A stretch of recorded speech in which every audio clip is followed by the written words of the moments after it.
Well, I am honored to have you. I am such a big fan of your work. I want to start with a couple questions before we get to our main question today.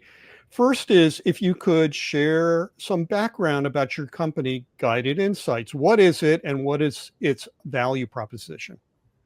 Sure. I began Guided Insights 31 years ago from the ground floor of my house in Boxborough, Mass., which is about 35 miles northwest of Boston. And I primarily facilitate and design meetings, teach facilitation skills training, unconscious bias training. So, training, coaching, consulting. And my real specialty since 9/11, to be exact, has become how to operate efficiently and effectively and enjoyably in the virtual world.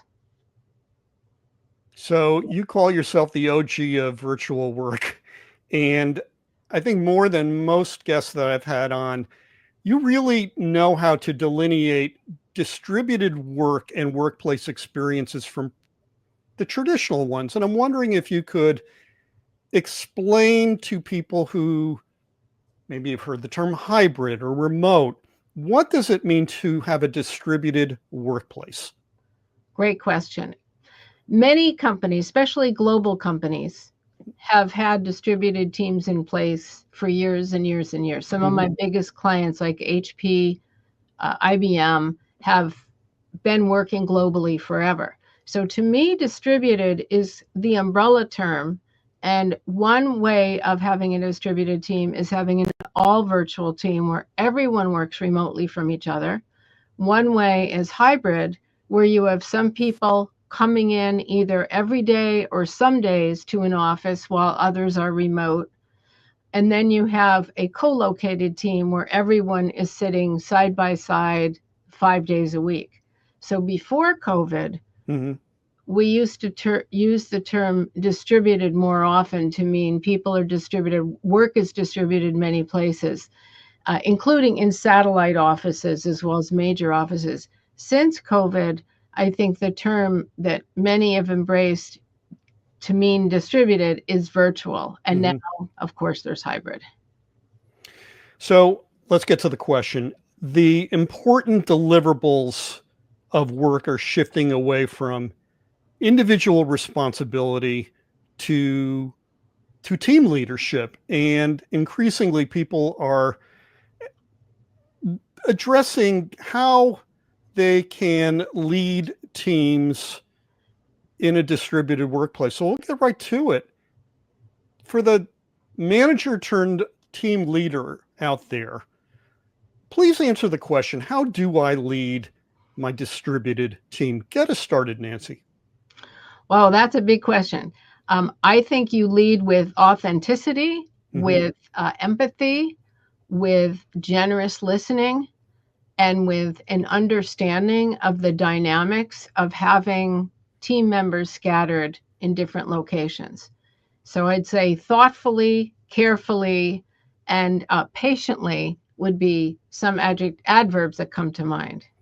So you talk about authenticity, and I think sometimes the term gets confused with virtue. I know a lot of authentic people that I would never want to do business with. They're authentically difficult to work with. But you did tee up the importance of trust. And I hear this from every member of the Future of Work Alliance.